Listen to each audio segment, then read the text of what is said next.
I'd like to invite PMA Ghafoor Sahib to talk something to our parents and students. Hello, അസ്സലാമു അലൈക്കും. കേൾക്കണില്ലേ? അല്ല, ഞാനിതിനെ കുറിച്ച് പറയായിരുന്നു. ഞാനിത് സൂക്ഷിക്കും.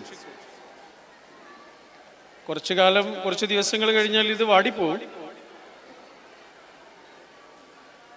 ഈ സന്ധ്യയിൽ നമ്മളിവിടെ ഒരുമിച്ച് കൂടിയിട്ടുണ്ട് എന്നതിന് എനിക്ക് കാണാനുള്ള ഓർമ്മയാണ് ഈ പൂവ്. ഇതിന് പറയുന്ന പേരെന്താണെന്നറിയോ? ഇതിന് പറയുന്ന പേര് ഗിഫ്റ്റ് ഓഫ് റിമെമ്പറൻസ് എന്നാണ്. Gift of remembrance. നമ്മൾ കൊടുക്കുന്ന ഓരോ സമ്മാനവും അതാണ്. നമ്മളൊരാൾക്കൊരു സമ്മാനം കൊടുക്കുമ്പോൾ നമ്മുടെ ഉള്ളിലുള്ള പ്രാർത്ഥന എന്താണ്? ഇയാളുടെ ഓർമ്മയിൽ ഞാൻ ഉണ്ടാകണമേ, അല്ലേ? ഒരാൾക്ക് നമ്മൾ സമ്മാനം കൊടുക്കുമ്പോൾ അതൊരു പ്രാർത്ഥനയാണ്. ഇയാളുടെ ഉള്ളിൽ ഞാൻ ഉണ്ടാകണമേ.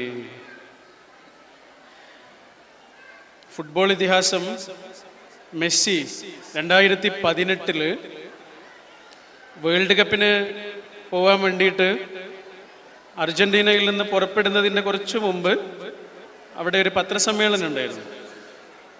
ആ പത്രസമ്മേളനത്തിൽ കുറേ പത്രക്കാർ അദ്ദേഹത്തോട് ഒരുപാട് ചോദ്യങ്ങളൊക്കെ ചോദിച്ചു. അതിലൊരു പത്രക്കാരൻ എഴുന്നേറ്റ് നിന്നിട്ട് അദ്ദേഹത്തോട് പറഞ്ഞു, എനിക്ക് നിങ്ങളോട് ചോദ്യങ്ങളൊന്നും ചോദിക്കാനില്ല, എനിക്കൊരു കാര്യം കാണിച്ചു തരാനാണ്. എന്നിട്ട് അദ്ദേഹത്തിൻ്റെ കയ്യിലുള്ളൊരു ചരടിങ്ങനെ കാണിച്ചു കൊടുത്തു. ഒരു ചുവന്ന ചരടാണ്. എന്നിട്ട് പറഞ്ഞു, ഇതെൻ്റെ മുത്തശ്ശി എനിക്ക് തന്നതാണ്.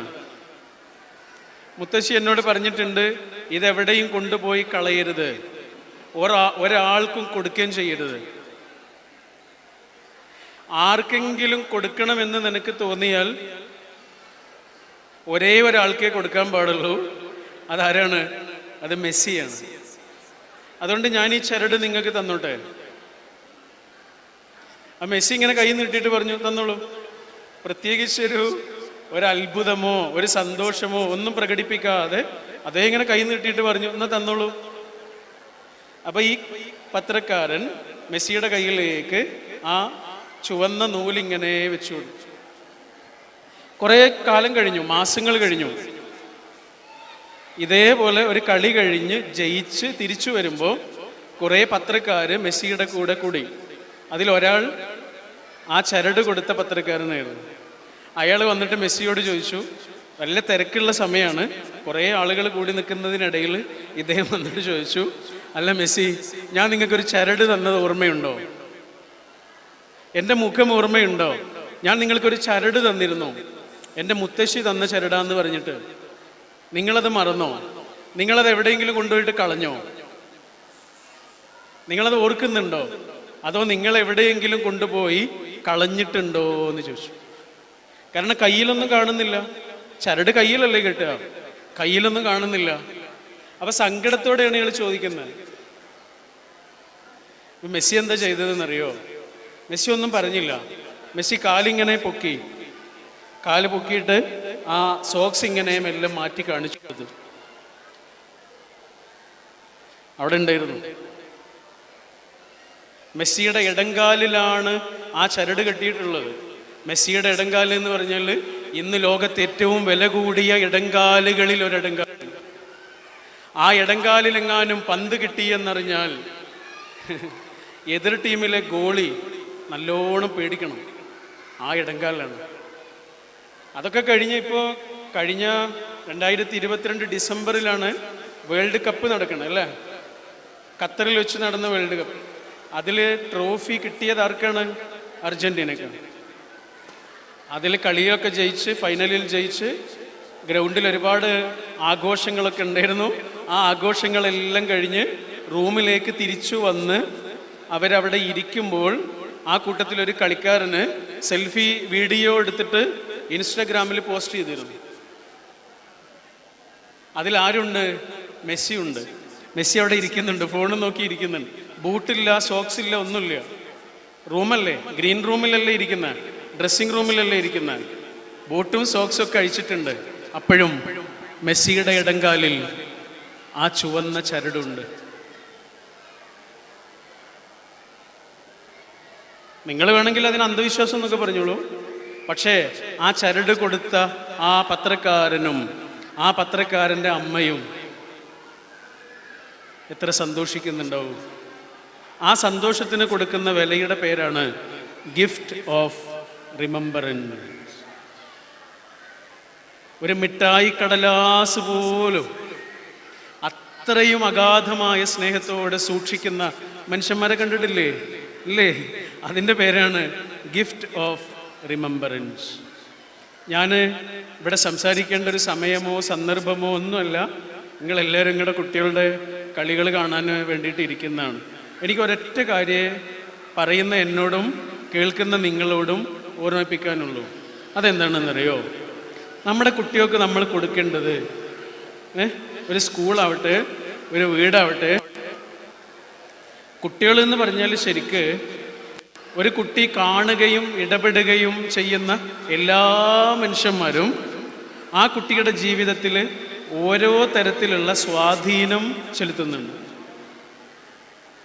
അത് നമ്മൾ വീട്ടിലുള്ളവർ മാത്രമൊന്നുമല്ല. വീട്ടിലുള്ളവരാവാം, അയൽപ്പക്കത്തുള്ളവരാവാം, ആ കുട്ടി പോകുന്ന ബസ്സിലെ ജീവനക്കാരാവാം, ആ കുട്ടിയെ പഠിപ്പിക്കുന്ന തീർച്ചയായിട്ടുമാണ് ആ കുട്ടിയുടെ കൂടെ പഠിക്കുന്നവരാണ്. ആ കുട്ടി കാണുന്ന മുഴുവൻ മനുഷ്യന്മാരും ആ കുട്ടിയുടെ ജീവിതത്തെ സ്വാധീനിക്കുന്നുണ്ട്, ആ കുട്ടിയുടെ സ്വഭാവത്തെ സ്വാധീനിക്കുന്നുണ്ട്.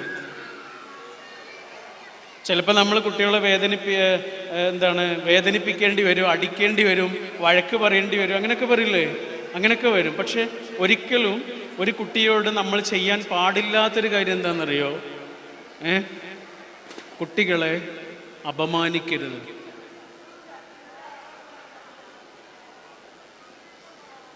എനിക്ക് 40 വയസ്സായി. എന്നെ നിങ്ങൾ അപമാനിച്ചോളൂന്ന്. ഇപ്പം എന്നെ നിങ്ങൾ വന്നിട്ട് അപമാനിക്കുകയാണെങ്കിൽ ആ അപമാനത്തിൽ നിന്ന് പുറത്തു കിടക്കാൻ എനിക്ക് 5 മിനിറ്റ് മതി. പക്ഷേ 4 വയസ്സോ 5 വയസ്സുള്ള ഒരു കുട്ടിയെയാണ് അപമാനിക്കുന്നത് എങ്കിൽ ഒരായുസ് മുഴുവനും ആ അപമാനം ആ കുട്ടിയുടെ ഉള്ളിലുണ്ടാവും. നമ്മളിങ്ങനെ കടലിൻ്റെ അരികിലൂടെ നടന്നു പോകുമ്പോൾ ഒരു കല്ലെടുത്തിട്ട് കടലിലേക്ക് വലിച്ചെറിയുന്നത് പോലെയാണ്. കടലിലേക്ക് കല്ലെറിയുക എന്നുള്ളത് വളരെ എളുപ്പമുള്ളൊരു കാര്യമല്ലേ? ആണ്. പക്ഷെ ആ കല്ല് എത്ര ആഴങ്ങളിലേക്കാണ് പോകുന്നത് എന്നോ എത്ര കാലമാണ് അവിടെ കിടക്കുന്നത് എന്നോ നമുക്ക് സങ്കല്പിക്കാൻ പോലും കഴിയില്ല. നമുക്ക് ചെറിയ സെക്കൻഡുകൾ കൊണ്ട് തീർന്നൊരു പരിപാടിയാണ്. പക്ഷെ ആ കടലിൽ ആ കല്ല് എത്ര യുഗങ്ങളാണ് കിടക്കുക. ഇതേപോലെയാ ചെറിയ കുട്ടികളുടെ മനസ്സ്. കുട്ടികൾക്ക് നമ്മൾ ഉണ്ടാക്കി കൊടുക്കേണ്ടത് ചിറകുകളാണ്. പേടിയില്ലാതെ ജീവിക്കാനുള്ള ചിറകുകൾ. ഒരു വലിയ മൂർഖൻ പാമ്പിന്റെ മുന്നിൽ പെട്ടുപോയ ഒരു കുരുവിയെ കുറിച്ച് ആലോചിച്ച് നോക്കൂ. വലിയ മൂർഖൻ പാമ്പിന്റെ മുന്നിൽ പെട്ടുപോയ ഒരു കുരുവിയെ കുറിച്ച് ആലോചിച്ച് നോക്കൂ. കുരുവി ആകെ പേടിക്കൂലേ? പേടിച്ച് വിറക്കൂലേ? ശരിക്കും കുരുവിക്ക് അങ്ങനെ പേടിക്കേണ്ട കാര്യമുണ്ടോ? അതിന് ചിറകുകളില്ലേ? സ്വന്തം ചിറകിനെയും സ്വന്തം ആകാശത്തെയും തിരിച്ചറിയുന്ന ഒരു കുരുവിയുടെ മുന്നിൽ ഏത് മൂർഖൻ പാമ്പിനും വെറുതെ ഇങ്ങനെ നോക്കി നിൽക്കാനേ കഴിയുള്ളൂ. ഈ ചിറക്, പേടിയില്ലാതെ ജീവിക്കാനുള്ള ചിറക്. എവിടെയാണ് ഒരാൾക്ക് പേടി ഉണ്ടാവുന്നത് അയാൾക്ക് മുന്നോട്ട് പോകാൻ കഴിയില്ല. ഞാൻ ചെറിയൊരു ഉദാഹരണം പറയാം. ഇപ്പൊ ടൈഗർ വലിയ ശക്തിയുള്ളൊരു ജീവിയല്ലേ? ആണ്. ടൈഗർ ഒരു പുള്ളിമാനിന്റെ പിറകെ ഓടുന്നു എന്ന് വിചാരിക്കുക. ടൈഗർ ഒരു പുള്ളിമാനിന്റെ പിറകെ ഓടിയാൽ തീർച്ചയായും ടൈഗറാണ് ജയിക്കുക. ടൈഗർ പുള്ളിമാനെ പിടിക്കും, ഇറച്ചിയായിട്ട് കഴിക്കുകയും ചെയ്യും. ഉറപ്പല്ലേ? അല്ലേ? സത്യത്തില് ടൈഗറിനാണോ പുള്ളിമാനാണോ വേഗത കൂടുതലുള്ളത്? ടൈഗറിനല്ലേ? അല്ലേ? അല്ല. ടൈഗറിന് മണിക്കൂറിൽ 50 കിലോമീറ്റർ വേഗത ഉള്ളൂ. പുള്ളിമാനിന് മണിക്കൂറിൽ 90 കിലോമീറ്ററാണ് വേഗത. എന്നിട്ട് തോറ്റുപോയത് എന്താ? അതിൻ്റെ ഉള്ളിലൊരു വിചാരമുണ്ട്, ടൈഗറെ ജയിക്കുകയുള്ളൂ. മാത്രല്ല, ആ പേടി കാരണം പുള്ളിമാൻ ഇടയ്ക്കിടയ്ക്ക് തിരിഞ്ഞു നോക്കുകയും ചെയ്യും. ഇടയ്ക്കിടയ്ക്ക് തിരിഞ്ഞു നോക്കുകയും ഉള്ളിലെ പേടി വളരുകയും ചെയ്യുന്നതോടെ ഒരാൾക്ക് മുന്നോട്ട് പോകാൻ കഴിയൂല. പേടിയില്ലാതെ ജീവിക്കുക എന്നുള്ളതാണ് ഒരു മനുഷ്യന് കിട്ടാവുന്ന ഏറ്റവും വലിയ ധൈര്യം, ഏറ്റവും വലിയ ഉള്ളിൻ്റെ ഉള്ളിൽ ഉണ്ടാവണ സ്വസ്ഥത അതാണ്. അതുകൊണ്ട് നമ്മുടെ കുട്ടികൾക്ക് നമുക്ക് കൊടുക്കേണ്ട ഏറ്റവും വലിയ സംഗതി എന്താണെന്നറിയോ? പേടിയില്ലാതെ ജീവിക്കാനുള്ള ധൈര്യമാണ്. നമ്മുടെ കുടുംബത്തിലുള്ള ഏതൊരു പ്രശ്നമാവട്ടെ, ആ പ്രശ്നങ്ങൾക്കെല്ലാം ഏറ്റവും കൂടുതൽ അതിൻ്റെ ഇരയാകേണ്ടി വരുന്നത് കുട്ടികളാണ്. ഒരു ഭാര്യയും ഭർത്താവും വാപ്പയും ഉമ്മയും തമ്മിലുള്ള പ്രശ്നമാവട്ടെ, സാമ്പത്തിക പ്രശ്നങ്ങളാവട്ടെ, നമ്മൾക്കുണ്ടാകുന്ന അരക്ഷിതത്വങ്ങളാവട്ടെ, എന്താവട്ടെ, നമ്മളതിൽ നിന്നൊക്കെ പുറത്ത് കിടക്കും. പക്ഷെ നമ്മുടെ കുട്ടികളില്ലേ, അതിൽ നിന്ന് പുറത്ത് കിടക്കാൻ വർഷങ്ങളെടുക്കും. ചിലപ്പോൾ എടുത്തില്ല എന്ന് പോലും വരും. പേടിയുണ്ടാവും, അരക്ഷിതത്വം ഉണ്ടാവും. അതുകൊണ്ട് നമ്മുടെ കുടുംബത്തിൽ നിന്ന്, ഒരച്ഛനിൽ നിന്ന്, അമ്മയിൽ നിന്ന് കുട്ടികൾക്ക് കിട്ടേണ്ട ഏറ്റവും വലിയ കാര്യം എന്താണെന്നറിയോ? നമ്മുടെ വീട്ടിൽ നിന്ന് പഠിക്കേണ്ട ഏറ്റവും വലിയ കാര്യം എന്താണെന്നറിയോ? ചിലപ്പോൾ ആർഭാടങ്ങളൊക്കെ കുറഞ്ഞു പോകും. വലിയ സൗകര്യങ്ങൾ കുട്ടികൾക്ക് കൊടുക്കാനൊന്നും ചിലപ്പോൾ കഴിഞ്ഞില്ല എന്ന് വരും. അതൊക്കെ വേറെ കാര്യം. നമ്മൾ കൊടുക്കുന്ന ആർഭാടങ്ങളൊക്കെ കുട്ടികൾ മറന്നു പോകും. നമ്മൾ കൊടുക്കുന്ന ആർഭാടങ്ങളൊക്കെ കുട്ടികൾ മറന്നു പോകും. പിന്നെ എന്താ കുട്ടികളുടെ ഉള്ളിലുണ്ടാവുക? ഒരേ ഒരു കാര്യമാണ് എന്താണെന്നറിയോ? കെയറിങ്. ആ കുട്ടികൾ അനുഭവിച്ചത് മാത്രമല്ല, കുട്ടികൾ കണ്ടത്. ഞാൻ എൻ്റെ പ്രസംഗം അവസാനിപ്പിക്കുകയാണ്. ഒരേ ഒരു കാര്യം പറഞ്ഞിട്ട് അവസാനിപ്പിക്കാം. എന്താണെന്നറിയോ? ഞാൻ എൻ്റെ ജീവിതത്തിലേക്ക് വന്ന പെൺകുട്ടിയുടെ, എൻ്റെ ജീവിതത്തിലേക്ക് വന്ന പെണ്ണിൻ്റെ രണ്ടാമത്തെ ഉപ്പ ആയാൽ, ഞാൻ അവളുടെ രണ്ടാമത്തെ ഉപ്പയായാൽ, അവൾ എന്നെ ഒന്നാമത്തെ ആൺകുഞ്ഞിനെ പോലെ നോക്കും. അവൾ എൻ്റെ രണ്ടാമത്തെ ഉമ്മയായാൽ, അവൾ എൻ്റെ ഒന്നാമത്തെ പെൺകുഞ്ഞിനെ പോലെ ആയി മാറും. ടെമ്പിൾ ഗ്രാഡിനി എന്ന് പറയുന്നൊരു പെൺകുട്ടിയുണ്ട്. അവര് പിന്നെ മൃഗങ്ങളെ കുറിച്ചൊക്കെ പഠിക്കുന്ന ആളാണ്. അവർ ഓട്ടിസ്റ്റിക് ആയിട്ടുള്ള ആളാണ്. ഓട്ടിസം ബാധിച്ച ഒരു സ്ത്രീയാണ്. അവരുടെ ഒരു വാക്കുണ്ട്, വല്ലാത്തൊരു വാക്ക്. അവർ പറയാ, പ്രണയം എന്താണെന്ന് എനിക്കറിയൂല, കാരണം എന്നെ ആരും പ്രണയിച്ചിട്ടില്ല. അവർ പറയാ, സങ്കടത്തോടെ പറയാ, ഓട്ടിസ്റ്റിക് ആയിട്ടുള്ളൊരു ആളാണ്. അവർ പറയാ, എന്നെ ആരും പ്രണയിച്ചിട്ടില്ല, എനിക്ക് പ്രണയം എന്താണെന്ന് പോലും അറിയില്ല, എനിക്കത് കിട്ടിയിട്ടില്ല. പക്ഷെ എനിക്കറിയാം പ്രണയം എന്ന് പറഞ്ഞാൽ taking care of others. Taking care of others, മറ്റൊരാളെ കെയർ ചെയ്യലാണ്. സ്നേഹം എന്ന് പറഞ്ഞാൽ എന്താ? ശ്രദ്ധ. എന്നെ സ്നേഹിക്കാൻ ആരുമില്ല എന്ന് പറഞ്ഞാൽ എന്താ? എന്നെ ശ്രദ്ധിക്കാൻ ആരുമില്ല എന്നല്ലേ? എന്നെ സ്നേഹിക്കാൻ ഒരാളുണ്ട് എന്ന് പറഞ്ഞാൽ എന്താ? എന്നെ കെയർ ചെയ്യാൻ ഒരാളുണ്ട് എന്നാണ്. നമ്മുടെ കുട്ടികൾ അനുഭവിക്കേണ്ടതും കാണേണ്ടതും, നമ്മൾ കൊടുക്കുന്ന ആർഭാടങ്ങളൊക്കെ അവർ മറന്നു. നിങ്ങൾ എത്ര വലിയ റൂം കൊടുത്തോളൂ, എത്ര വലിയ സൗകര്യങ്ങൾ കൊടുത്തോളൂ, അതൊന്നും മനസ്സിലുണ്ടാവില്ല. പിന്നെന്തുണ്ടാവുക? അവർ കണ്ടതും അവരനുഭവിച്ചതുമായ കെയറിങ്. രണ്ട് കാര്യങ്ങൾ: ഒന്ന്, പേടിയില്ലാതെ മുന്നോട്ട് പോകാനുള്ള ധൈര്യം. രണ്ട്, അവരുടെ മുന്നിൽ അവർ കാണാനിരിക്കുന്ന മുഴുവൻ മനുഷ്യന്മാരോടും അവർക്ക് ഉണ്ടാകേണ്ടത് ഈ കെയറിങ് ആണ്.